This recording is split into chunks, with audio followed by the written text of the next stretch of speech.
issue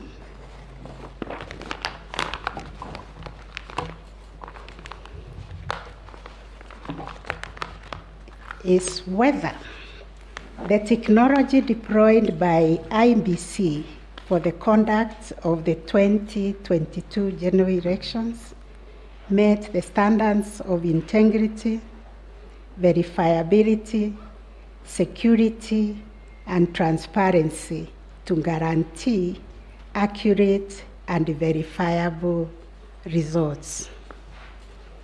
Issue number 2, whether there was interference with the uploading and transmission of Forms 34A from the polling stations to the IEBC public portal.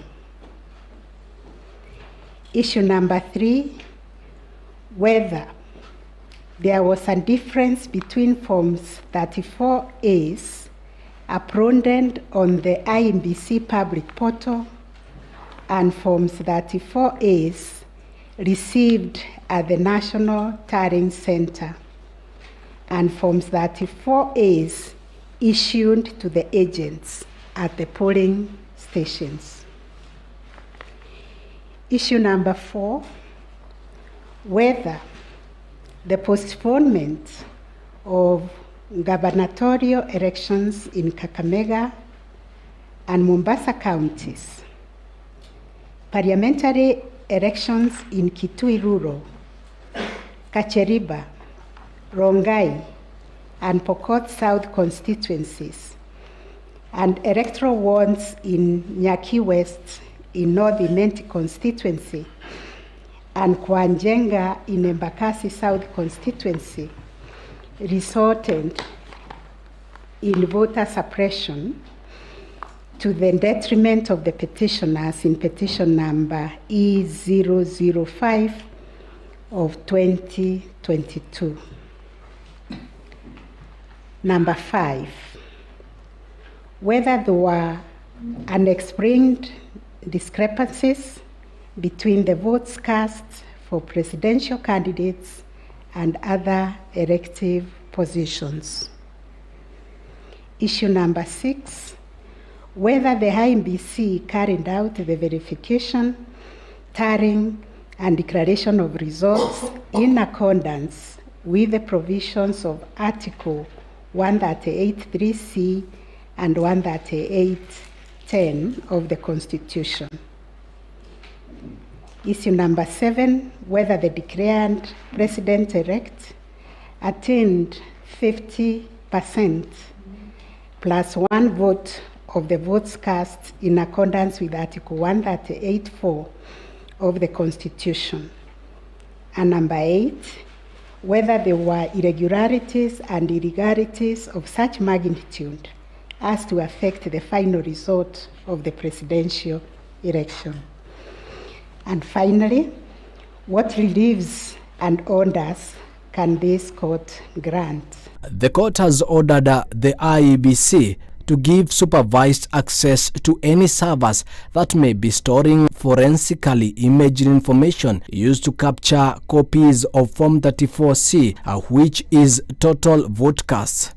Other petitioners to be given access to the servers include Mr. Odinga's running mate Martha Karua, Youth Advocacy for Africa, Peter Kereka, Kelif Khalifa, George Osewe, Ruth Mombi, and Grace Kamau. The IEBC was also ordered to provide them with copies of its technology system security policy, comprising but not limited to password policy, password matrix, and owners of the system administration passwords. They will also be given information on the system users and levels of access, workflow charts for identification, tallying, transmission, and posting of portals. Still on technology, IEBC will provide its technology system security policy comprising of any application programming interface API that had been integrated and the list of human interface and controls for such intervention. However, the provision is subject to any security-related issues.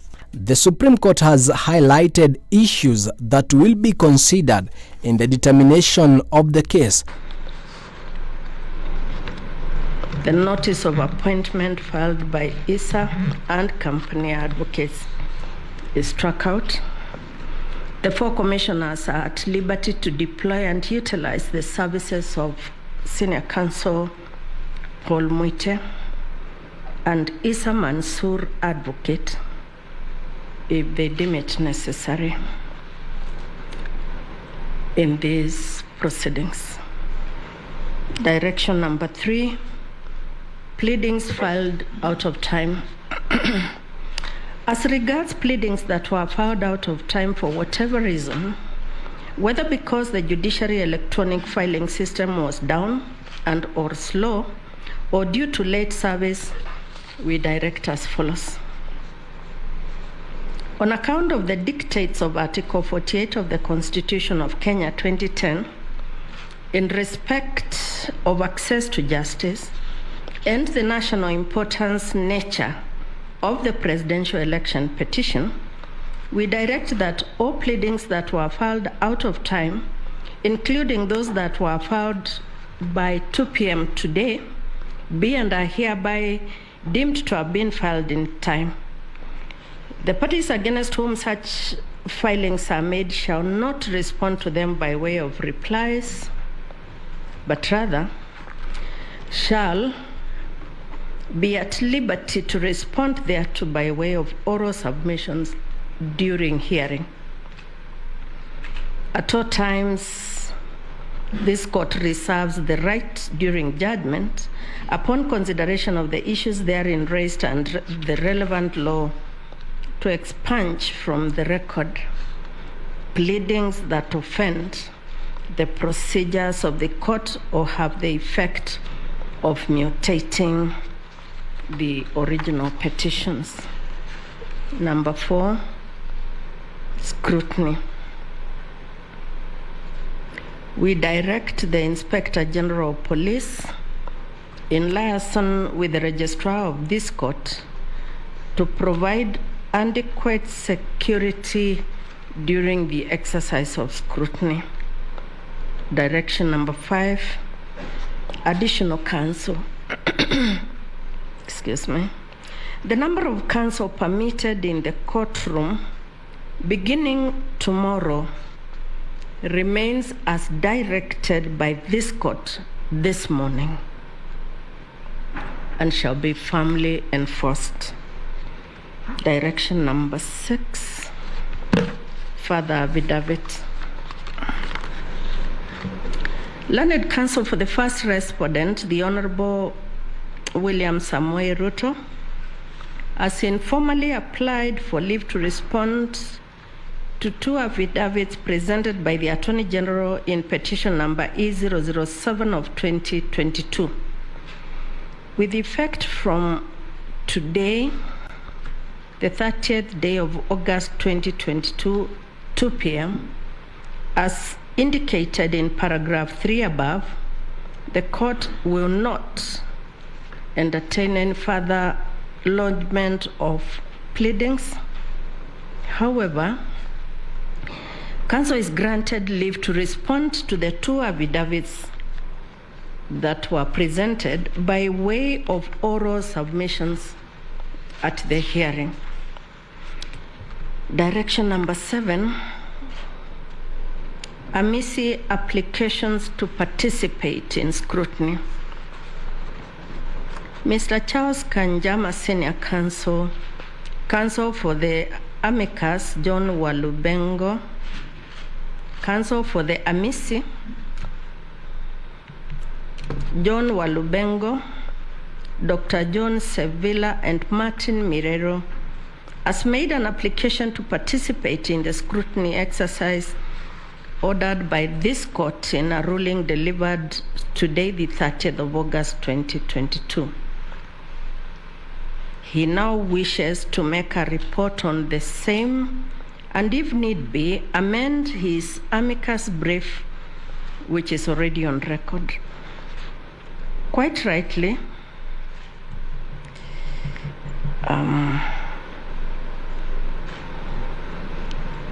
apologies, we will omit that bit. This is the direction.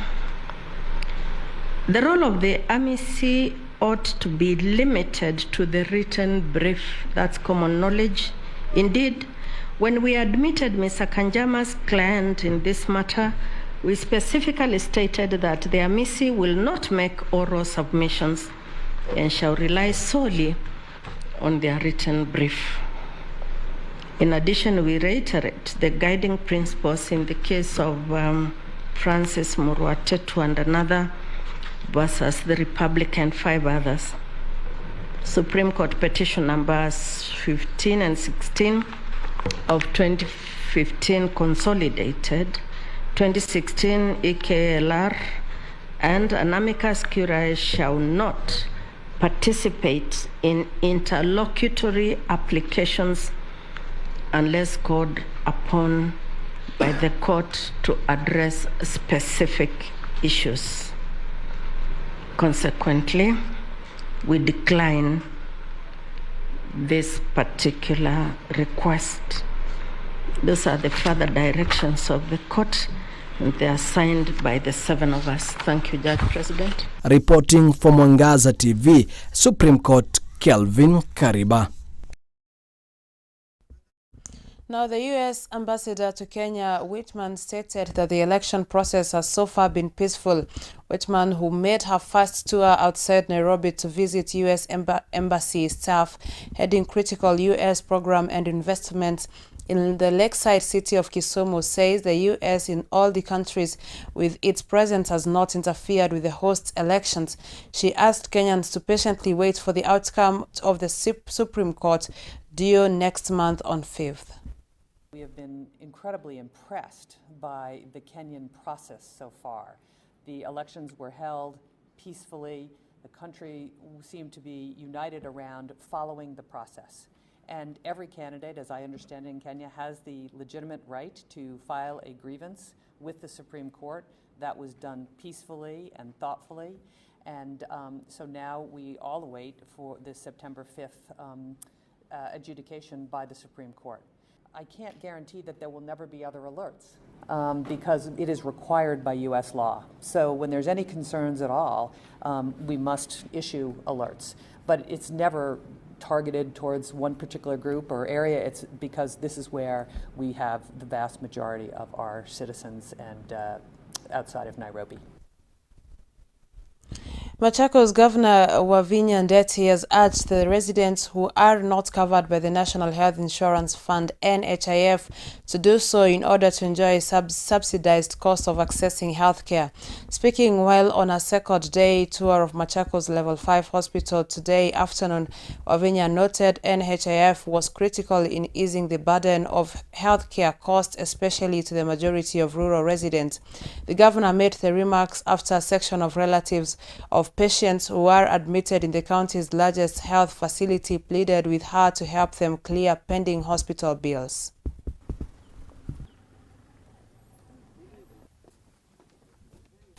Na waomba tafadhali muhakikishe kila mtu tu amepata kadi ya NHIF. Tujikakamue.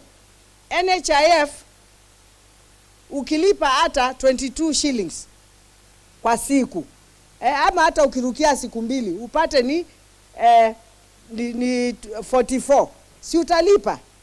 Na mtu wako akiwa mgonjwa, ama sasa kadi yangu ya NHIF sinabeba mpaka mtoto wangu yule ako under 18. Nikienda na hii kadi yangu ya mtoto wangu akiwa mgonjwa, nikienda na kadi yangu ya under 18, hiyo kadi yangu inatumiwa kutibu mtoto wangu. Leo nilikuja hapa kuangalia vile mambo yalikuwa yanaenda katika hospitali yetu, nikakuta kuna mashini hazikuwa zimefanya kazi, na tukaongea na wale wanatengeneza. Kwa hivi sasa mashini yetu ya CT scan hiyo inafanya kazi.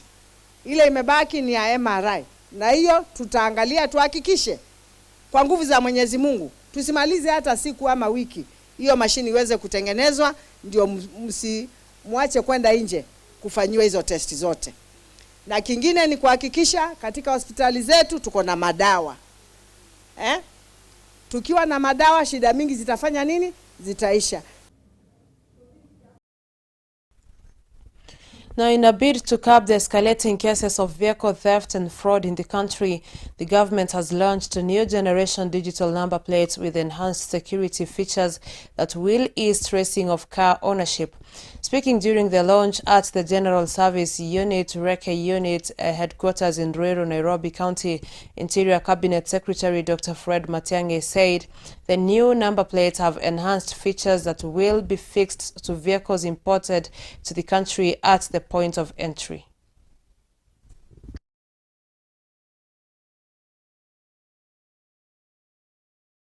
And the cleaning up of the motor vehicle importation business has helped a great deal.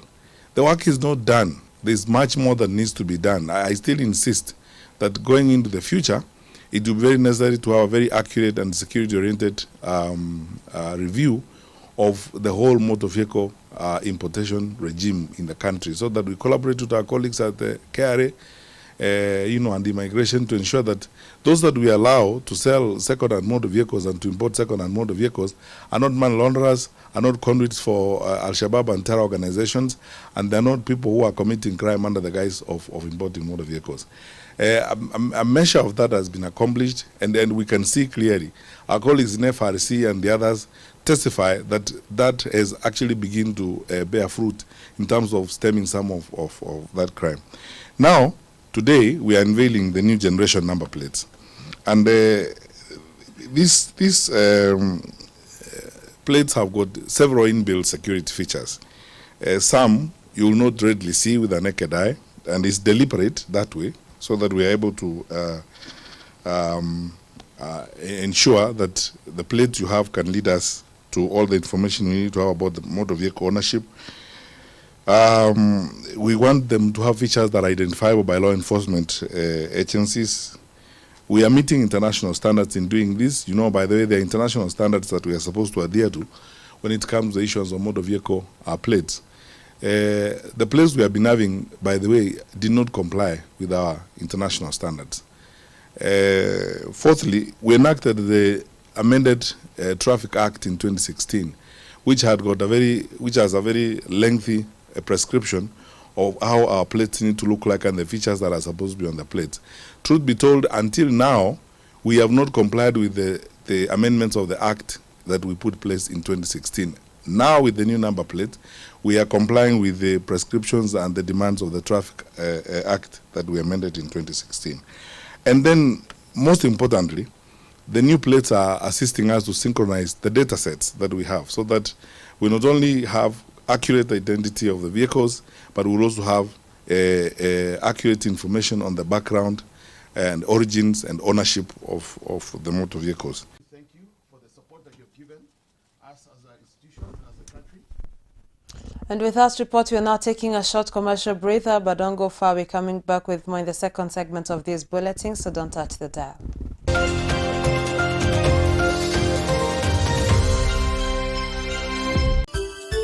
Unatazama Mwangaza TV, tumaini lako.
Hello everyone, my name is Amos Nabayo, CEO and founder of Sinan Medical Center Limited. We are located in Loisambu, Lumumba Drive. Our organization started 5 years ago, And our services include general consultation. We also have ultrasound screening services. We have comprehensive and affordable laboratory tests. We also have family planning services. We do dental services. We also do late night consultations and treatments. Anybody who has an emergency any time of the day or the night, you're free to call us and to visit one of our branches for treatment. Your privacy is our first priority. Thank you and welcome all.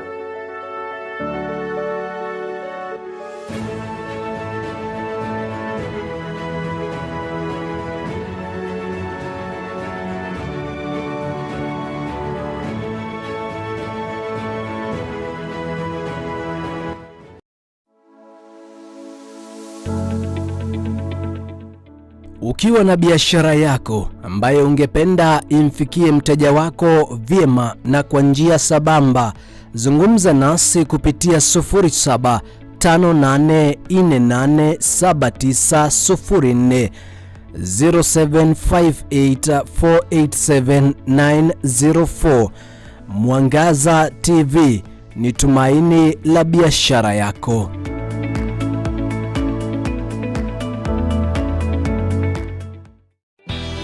Kampuni ya Kemuma Engineering System ni kampuni tajika ya uuzaji wa bidhaa zote za umeme. Kemuma Engineering System pia wanakuuzia bidhaa na vyombo mbalimbali vya usalama kama vile kamera za CCTV aina tofauti tofauti, battery, inverters na fire extinguishers kati ya zingine kwa bei nafuu. Kemuma Engineering Systems pia wanakuwekea ua la umeme kudumisha usalama na vile access control kwenye afisi na biashara. Zaidi ya hayo, wanaweka milango ya remote na huduma zingine nyingi za usalama. Kampuni ya Kemuma Engineering System imekuwa ikitoa huduma kwa wateja kwa zaidi ya miaka 10 nchini na mataifa ya mbali ya Afrika Mashariki na imepokea tuzo kwa huduma bora. Tembelea maduka yetu ya Kemuma Engineering System jijini Nairobi, eneo la Kamae Road kutoka Luthuri Avenue kwenye jumba la Nyandarua House, orofa la pili, room number 204. Pia unaweza kuwatembelea katika tawi la Kema Gaberone Road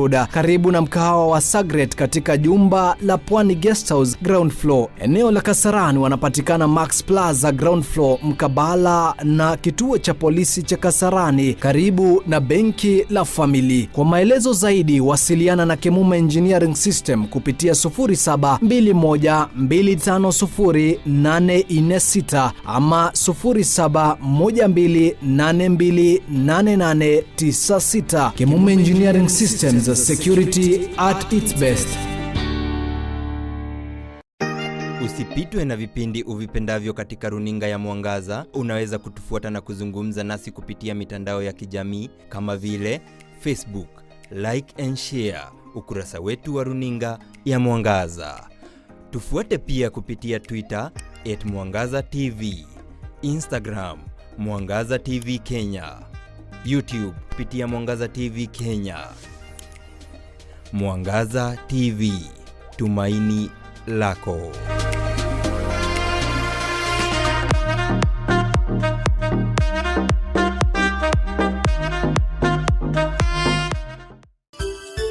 Unatazama Mwangaza TV, tumaini lako.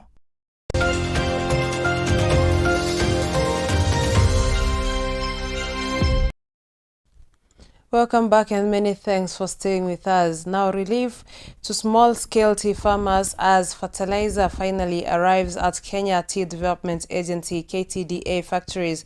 The 41,000 metric tons of fertilizer shipped by the Kenya Tea Development Agency for smallholder tea farmers have finally arrived at the local tea factories, and the KTDA Vice Chairman Dr. Wesley Koech asked farmers to pick from the NPK fertilizer equivalent to 88,000 bags and apply it to their cash crop and increase the yield.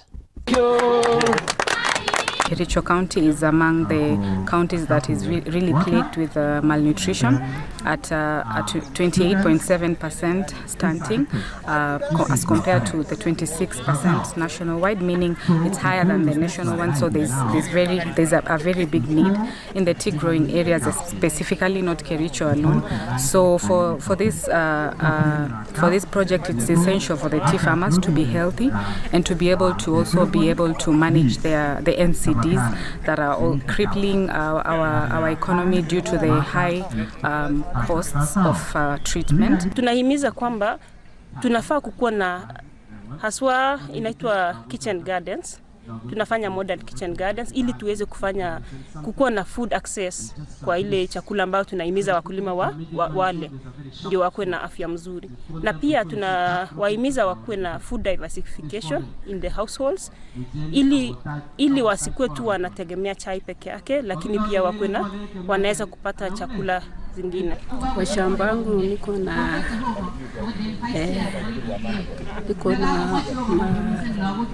hii inaitwa mapera, niko na avocado, ingine napanda mboga kama sukuma wiki, spinach na isoi. I remember the other time bonus was 9 shillings. Sinivo? But this year bonus ilikuwa ngapi? It was 23 shillings. So moving from 9 shillings to 23 shillings, that is the greatest achievement. Now, a somber mood has engulfed Shamberere village in Malava sub-county after a man died mysteriously. According to the late Ruth Wekesa's mother, the 24-year-old Francis Wekesa died shortly after voting at St. Gerard's Primary School, and some of the deceased friends have described him as an humble person who loved his friends and were surprised by the manner in which the deceased passed away suddenly. Jana alitoka tu asubuhi akakunywa chai vizuri, tukakaa na yeye hapa mpaka jioni. Nilikuwa nalima huko nyuma na yeye anatembea tu. Vile tulikaa na yeye mpaka jioni, akafika saa 9 akaniambia, mama, nataka kwenda kupiga kura. Nipatie kitambulisho yangu, nikampea kitambulisho yangu. Vile nilimpatia kitambulisho, sasa ndio nilisikia report saa 11 atupo yeye amekufa kwa barabara. Nikashangaa nini yenye imeua mtoto yangu. Lakini nilikuwa nimesikia walikuwa wakiniambia kila wakati huyu mtoto anaanguka, lakini ameanguka tu kwa mwaka mara 3. Achaanguka sana. Sasa nikafikiria hiyo kitu pengine ilikuja kama amemaliza kupiga kura ndiye kamchukua.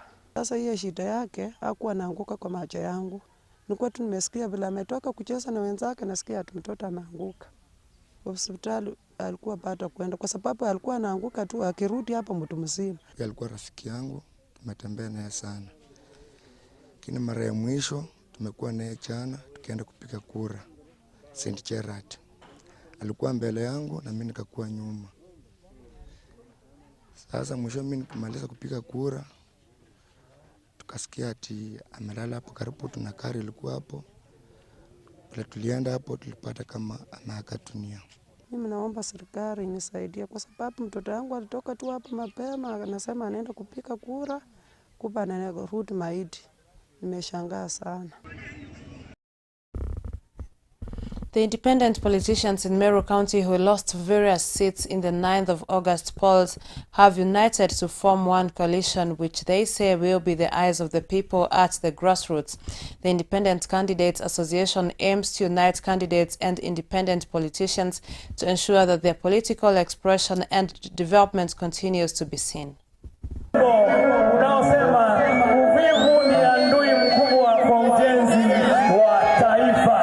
Kama independent candidate tuliamua sisi tutakaa pali pamoja, tutashikana sisi sote tukiwa viongozi ndio tuweze kuhakikisha ya kwamba matako ambayo ni ya mwananchi wa kawaida ambayo hatukupewa nafasi ya kuweza kwenda kuwakilisha katika eneo letu la bunge. Sisi kama MCAs tutaweza kutoa sauti yetu ya mwananchi wa kawaida iweze kusikika. Katika kaunti ya Meru tumewakilishwa na independent candidate ambao watakuwa kwa jisho ama kwa macho kuhakikisha ya kwamba hata kama hatukushida katika election ambayo ilifanyika katika on 9th August kwa sababu ya kura zetu hasikutosha, tutatimiza ya kwamba ama tutakuwa makini kujua ya kwamba wale ambao waliochaguliwa tunawaunga mkono, tunawasaidia kwa ideas na kuhakikisha ya kwamba wamefanyia wananchi kazi. Ili kwa wagombea huru wote Kenya mzima, na waomba tafadhali tusitoroke wananchi, bali kwa sababu tulitaka sana kuongoza wananchi hata kama hatukupata uongozi, na wahimiza tukae karibu na wananchi, tuwafanyie wananchi kazi kulingana na uwezo wetu. Kama kuna mahali unaweza saidia, ndio ile jamii ulitaka sana kuongoza iende mbele, fanya hilo. Mwambia mama kuwa wananchi wanamtazamia aondoe umaskini alivyotuahidi. Mama alituahidi kwamba katika uongozi wake atasaidia katika mambo mengi ya kuondoa umaskini, kama vile kuleta ng'ombe kwa kila familia na mengineyo.